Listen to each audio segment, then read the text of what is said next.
Do you own an 88 to 98 Chevy or GMC truck and the steering is just worn out? Maybe you want to get an alignment because you just got new tires, but when you took it in the shop, just like I did, they said, you know what? We can't align this thing because the parts are just too beat up. Well, I have a solution on how to fix that very inexpensively. Let me tell you about the kit that I bought, how much it cost, and what it can do for the steering and handling of your OBS truck. I purchased all these parts myself. I'm not sponsored in any way by 1A Auto. I am just telling you what I found online. So, like I mentioned, I went in to get my truck an alignment and they just basically told me, hey, you gotta replace some stuff before we can do that. So, like anybody else, I went searching. I was trying to do this inexpensively. I looked at all your major local auto parts stores to see what I could find locally. And what I was finding was if I wanted to do a complete front end rebuild, it was gonna be at least $500+, which was more than I wanted to spend for this, which is really just a winter beater vehicle.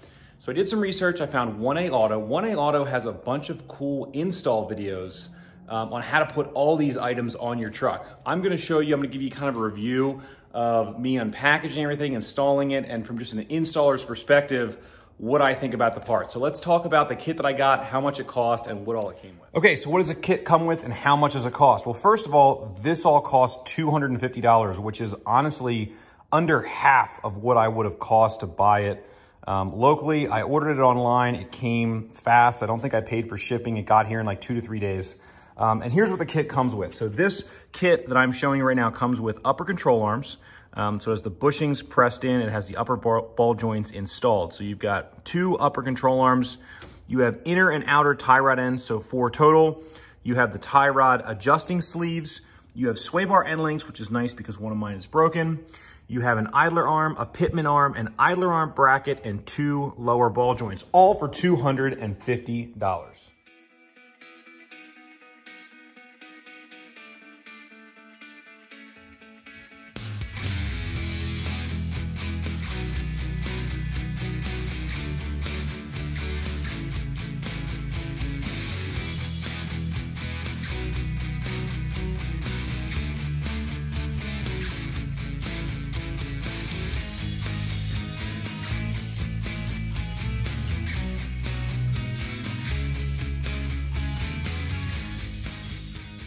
I think I'm gonna loosen these bolts up here a little bit, and then from there I'll hit it with the pickle fork and see if I can't get it to separate. I'm gonna try and do all this without removing the brake caliper, mostly because I'm lazy.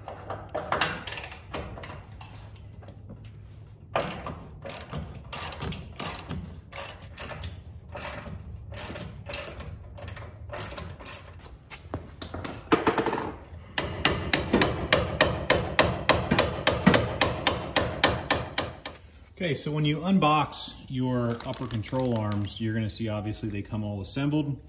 They're gonna come with hardware. I'm not exactly sure why they give you 2 bolts here, TBD on that one.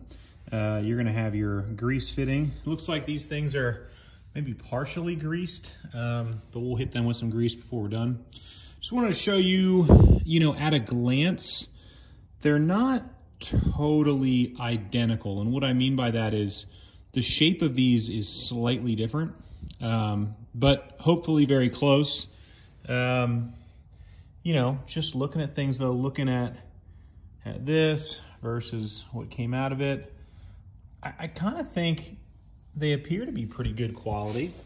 Like I said, nothing glaringly odd. I have a measurement diameter on these. So let's do a couple of them here.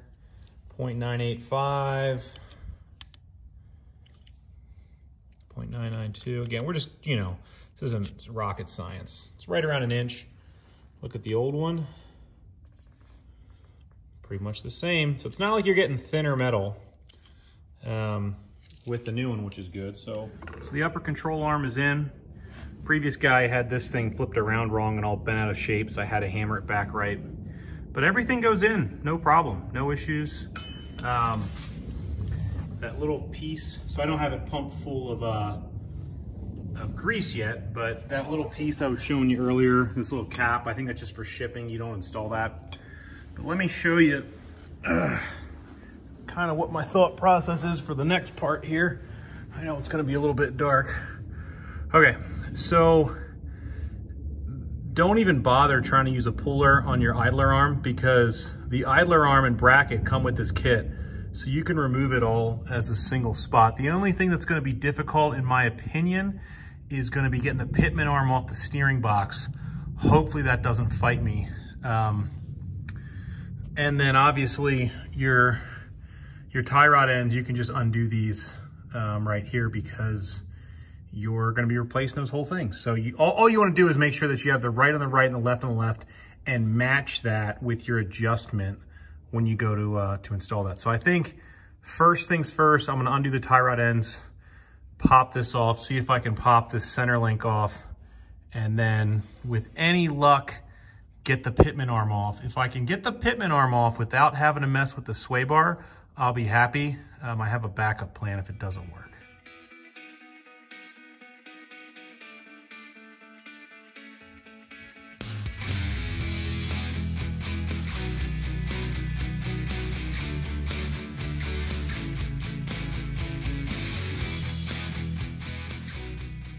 You couldn't see in the video, but I got all of the, well, yeah, I pretty much got all the front suspension minus the pitman arm pulled off. So you already saw me replace the upper control arm, but the idler arm bracket, idler arm, the center link is the only thing that's gonna be reused. We're gonna clean that up. The sway bar will be reused too. One of my end links was broken, that's why it's missing on this side. We're gonna replace the bushings. I'm gonna clean up the parts like the center link and the sway bar and repaint them. To get the pitman arm off, some people tell you that it's a 32 millimeter or that it's a, you know, 1.25 inches. I had the best luck trying to get on it with 1.25 inches, but I couldn't. It was too big. I think it's either 1 5/16 inches or a 33. And 1 5/16 inches is a little bit bigger than the 33. So I got myself 1 5/16 inches crow's foot. And we're gonna see if we can't break it loose with this.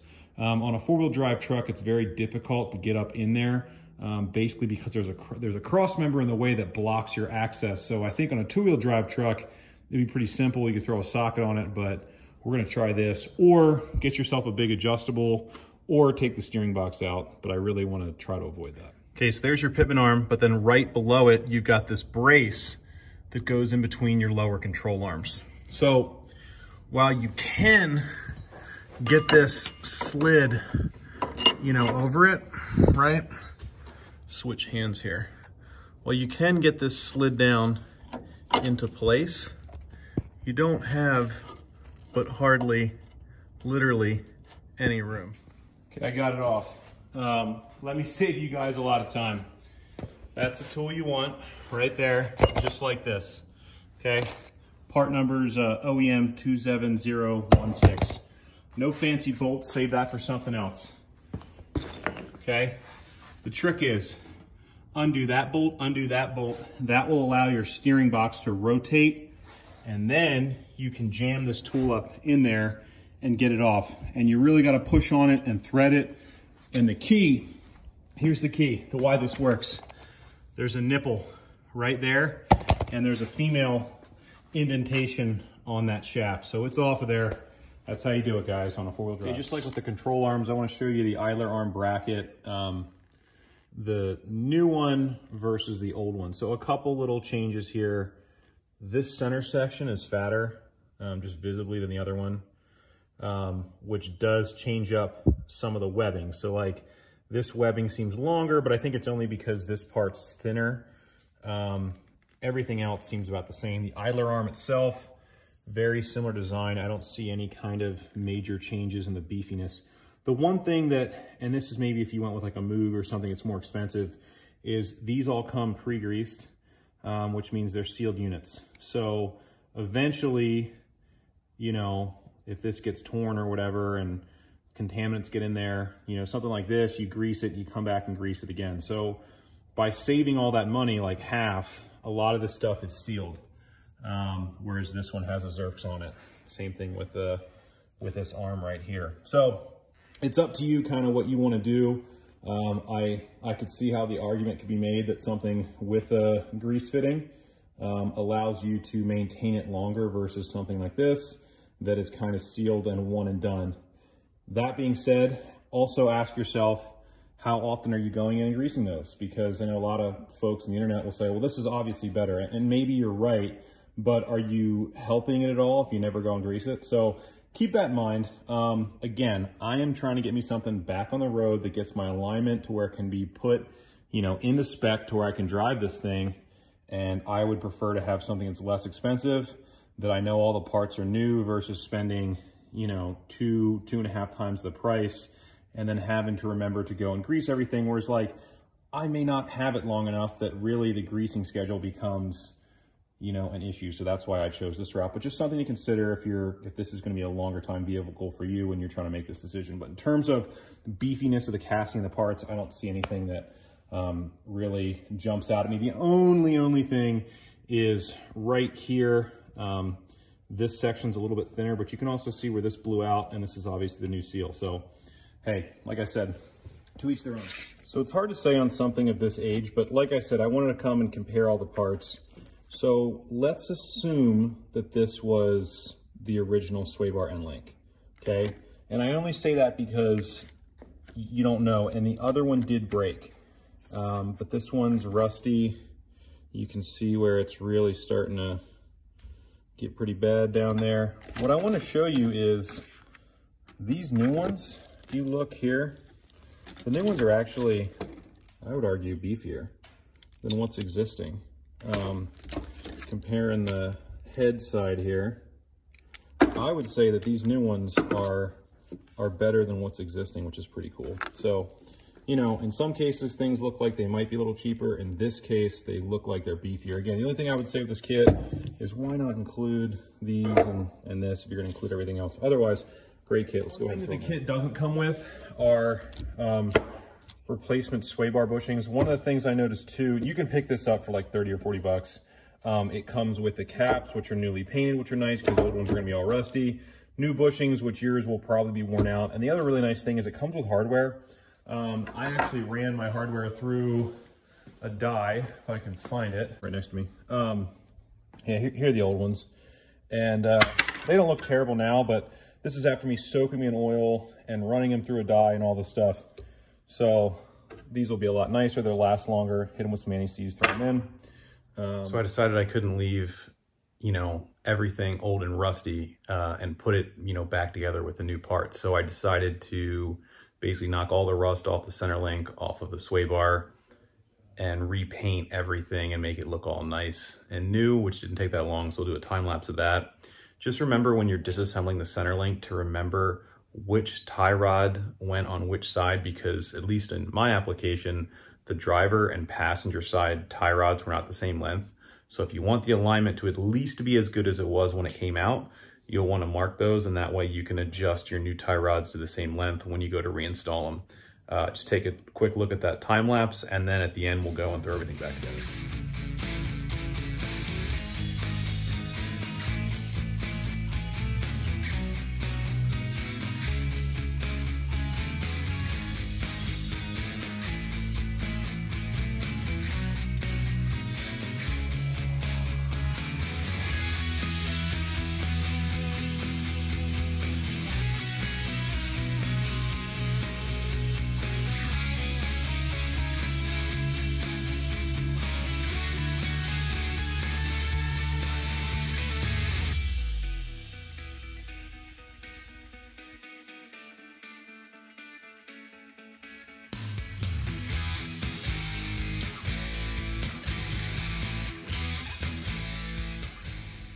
So it's a day later. The parts are back from the paint shop, AKA my backyard. I think they came out great. I mean, you could spend a ton of time on these and really, you know, dig deep and try and get below some of that pitting, but knocking all the surface rust off and trying to smooth it out, getting some paint on it, I think goes a long way. What I'm gonna do is do the sway bar first and then start kind of with everything else. The other thing I'm gonna pay attention to is the alignment of the idler arm bracket, just to make sure that everything goes back together kind of in the same orientation. And yeah, so let's go ahead and get started. Okay, if you really want to see how everything goes together, I really recommend watching those 1A Auto videos. They do a really good job of the installation, and I'm not going to bore you with you know, another 15 minutes of me putting everything back on. Just know that pretty much everything goes back together, reverse of how you took it off, with one big exception, and that is the way these things were set up from the factory. If you have a truck that's like an old Survivor and maybe it never got a line before, you really need to pay attention to the way the upper control arms go in. There's actually a slot on one side and a hole on the other. If you want these things to truly be aligned, this is especially true if you got bigger tires or lift kit, you need to knock out, I'll try and post a picture, you need to knock out the part that's a hole on one side to make it slotted on both sides, and that allows for the eccentric washers and alignment adjusting bolts, whatever you want to call them, to be properly manipulated by your alignment shop to get a full alignment. And we'll talk about that, you know, here just in a quick second, and I'll post the alignment specs to kind of wrap this all up. Okay, so while I'm talking, take a look at the alignment. You can see here how it came in, how it left. You can see caster, camber, toe, everything. Basically, the alignment shop was able to get it within spec. Me not knowing this when I put it together, I didn't knock those slots out. So which that means is they were somewhat limited on how they could adjust caster and camber. So it is within spec. But if I would have known this, now I'm giving you that advice. If I would have known this, I would have knocked those little spots out. I'll post the picture twice so you can see it. And this would allow the alignment shop to totally dial it in completely, and just be that much better. But the big takeaway from this is I'm really happy with the parts. Everything installed as it was prescribed. I didn't have to modify anything. That's huge.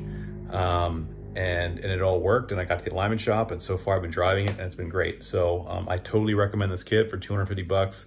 The only other thing I would say is go ahead and buy your sway bar bushings. I don't know why it doesn't come with that. I never installed the lower ball joints just because mine were pretty new. But yeah, it's been great so far. So hopefully you guys like this video. Like I said, I highly recommend the kit. I'll try and post the part number so you have it.